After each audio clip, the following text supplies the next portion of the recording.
जय हिंद। आज के इस वीडियो में जो हम लोग है संस्कृत का तीसरा चैप्टर का सब्जेक्टिव क्वेश्चन को लेकर आए हुए हैं। चैप्टर का नाम है कौन अलस कथा।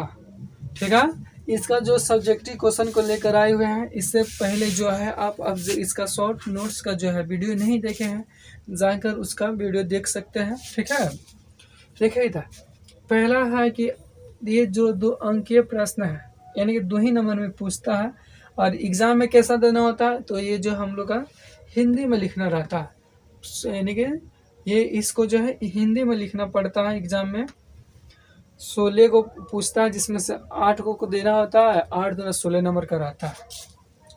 कह रहा अलस कथा से क्या शिक्षा मिलती है, यानी कि अलस कथा पाठ है, उससे हमको क्या शिक्षा मिलती है। कह रहा मैथिली कवि विद्यापति के द्वारा रचित पाठ अलसाला में आलसियों के माध्यम से शिक्षा मिलती है कि, यानी कि शिक्षा दी गई है कि उनका भरण पोषण कारुणिक अर्थात दानवीय के बिना संभव नहीं है। आलसियों काम नहीं करते हैं, ऐसे स्थिति में कोई जितने भी देवान व्यक्ति है या कोई भी देवान व्यक्ति है, उनकी जो व्यवस्था करते हैं।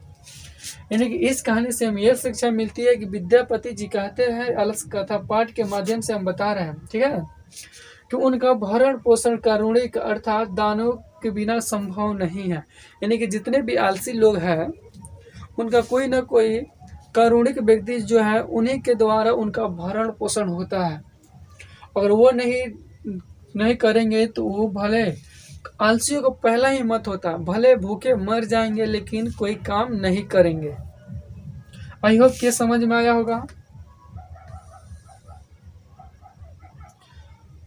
दूसरा नंबर प्रश्न है कि अलसाला में कर्मचारियों ने आलसियों की परीक्षा क्यों ली, काहे ली। क्या इसके देखे कि ज़्यादा बनावटी लोग ज़्यादा आ गए हैं और राजा की जो है मंत्री उसकी ज़्यादा खर्चा हो रहा है।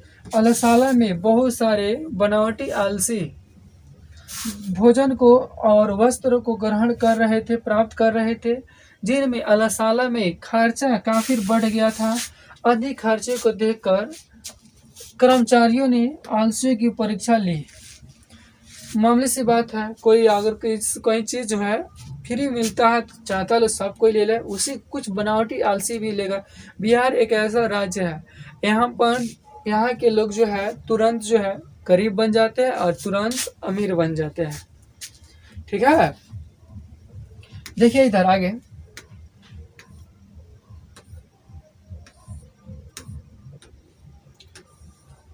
तीसरा नंबर प्रश्न कह रहा है कि अलसाला के कर्मियों ने आलसियों को आग से कैसे निकाला।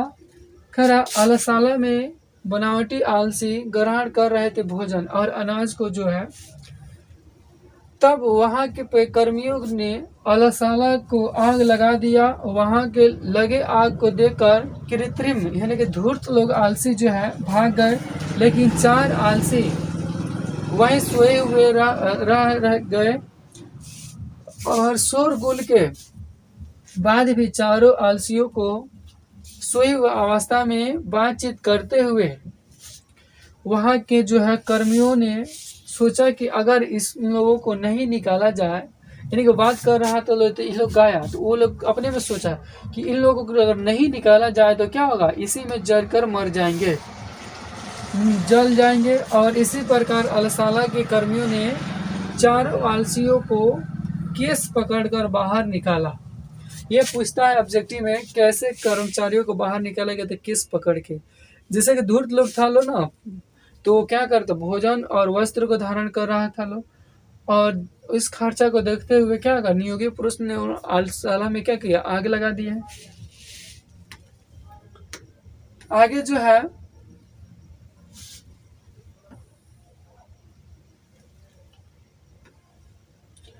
करा अलसाला में आग लगने पर क्या हुआ।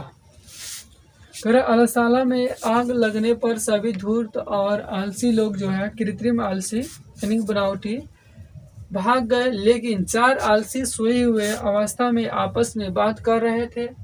फैली आग को देखकर नियोगी पुरुष को दया आ गई और उन लोगों को जो है निकाला जाए तो उस लोगों को चारों आलसियों को बाल पकड़कर बाहर निकाला गया। यानी कि यानी कि जब आग लगाया गया था लो तो कृत्रिम जितने भी बनावटी आलसी थे लो सब भाग गया था लो, 4 गो आलसी बच गया था लो। उन लोगों को बात करते सुनकर ये लोग देखा कि अगर नहीं निकाला जाए तो इसी में जर कर मर जाएंगे। इसीलिए उन लोगों ने यानी कि नियोगी पुरुष ने या कर्मचारियों ने उन लोगों को बाल पकड़कर बाहर निकाला था।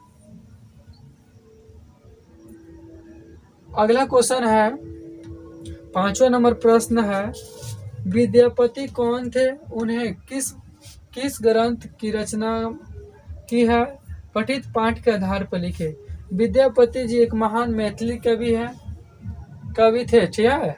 उन्होंने पुरुष परीक्षा नामक ग्रंथ की रचना की है। संस्कृत यानी कि संस्कृत भाषा में लिखित पुरुष परीक्षा में कारुणिक में अनेक मानवीय गुणों के महत्व के बारे में लिखे हैं, यानी कि उसमें बारे में बताए हैं महत्व गुणों के बारे में, ठीक है, महत्वपूर्ण या उसके मानों के गुणों के बारे में, दोष या दोष के बारे में, और दोष को कैसे निराकरण कर सकते हैं, कैसे दोष को निकाल सकते हैं, इसमें उसी पाठ्य किताब में लिखे हैं, ग्रंथ में लिखे हैं।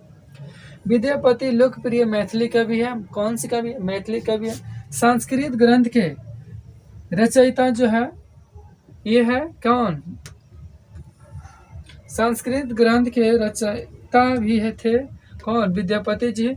इसकी ख्याति मैथिली विषयों के साथ साथ संस्कृत विषयों में अत्यंत उत्कृष्ट थे, यानी कि अत्यधिक थी। ऐसा नहीं कि केवल मैथिली भाषा में वो लिखते थे, संस्कृत भाषा में भी वो लिखते थे। अगला नंबर क्वेश्चन है कि अलस कथा क्या संदेश है? अर्थात अलसाला पाठ किस प्रकार की चर्चा करे, किस प्रकार चर्चा की गई है, यानी कि अलसाला पाठ जो है उसके अंदर क्या क्या बताया गया है उसके बारे में बताना है। ये जो यहाँ पर 2 क्वेश्चन बन रहा है, लेकिन आंसर एग्जाम में एक लिख देंगे तो काम चल जाएगा। दोनों में कोई, ठीक है, दोनों क्वेश्चन का कोई आंसर एक आंसर लिख सकता है। करा अलस कथा का संदेश यह है कि करा आलस्य एक महान रोग है। आलस क्या है? एक महान रोग है। जीवन में विकास के लिए व्यक्ति का कर्मठ होना अति आवश्यक है। कर्मठ का मतलब होता है एकदम कि हाँ हम कर्मे करेंगे।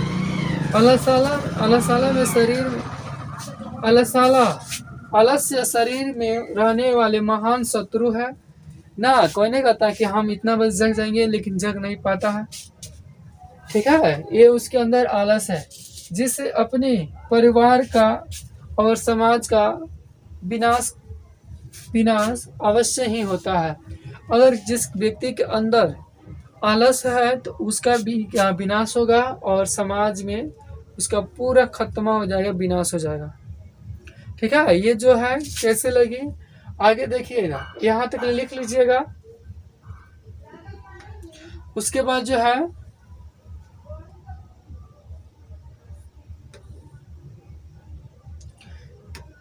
करा अलस कथा पाठ का 5 वाक्य में परिचय दे। यह पाठ विद्यापति द्वारा रचित पुरुष परीक्षा नामक ग्रंथ से लिया गया यह संकलित है।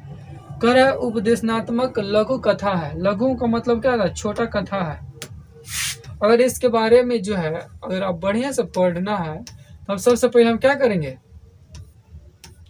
हम जाएंगे और जो है पुरुष परीक्षा जो है उसी से आराम से पढ़ लेंगे तो निकल जाएगा। उसके बाद जो है विद्यापति मैथिली कवि करवा हट तथा संस्कृत के 3 भाषाओं में ग्रंथ की रचना की है। पुरुष परीक्षा में धर्म, अर्थ, काम इत्यादि विषयों के संबंध अनेक मनोरंजक कथाएं दी गई है। यानी कि जो है इसमें केवल मनोरंजन कथा भी है इस एथी में पुरुष परीक्षा में। कह रहा अलस कथा में आलस्य के निराकरण की प्रेरणा दी गई है, कैसे आलस्य को अपने शरीर से बाहर निकाल सकते हैं। इस पाठ में सांसारिक विचित्र गतिविधियों के भी परिचय मिलता है।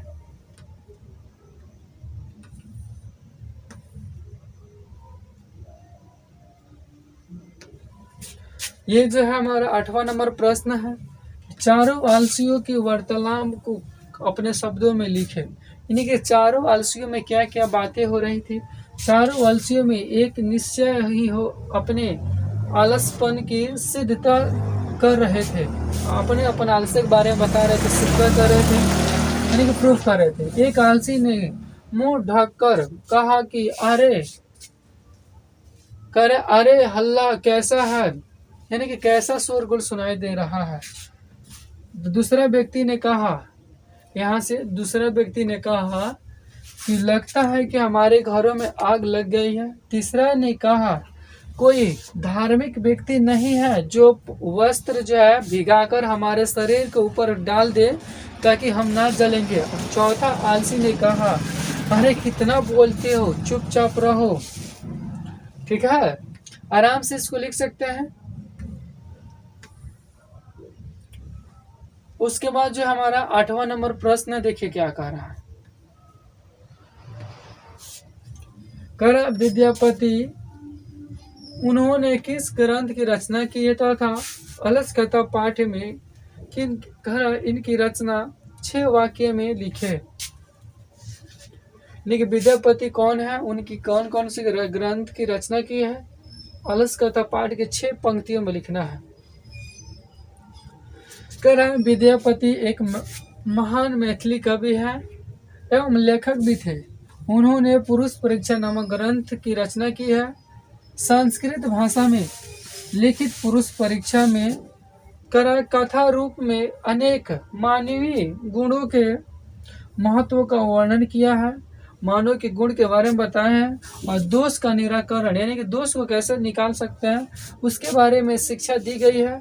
विद्यापति एक लोकप्रिय मैथिली कवि है। कैसे कवि? मैथिली कवि है। ये संस्कृत ग्रंथ के रचयिता भी थे। ऐसा नहीं केवल मैथिली ही लिखते थे, संस्कृत भी लिखते थे और उनकी ख्याति संस्कृत के विषय में अत्यंत उत्कृष्ट थी। ये जो हमारा तीसरा नंबर चैप्टर का सब्जेक्टिव क्वेश्चन जो था, इसमें जो हमारा 8 सब्जेक्टिव क्वेश्चन इम्पोर्टेंट बन चुका है। इसके अलावा इससे बाहर नहीं पूछेगा। ठीक है, आई होप कि वीडियो कैसे लगी कमेंट करके जरूर बताएं। मिलते हैं नेक्स्ट वीडियो में, तब तक थैंक्स फॉर वॉचिंग।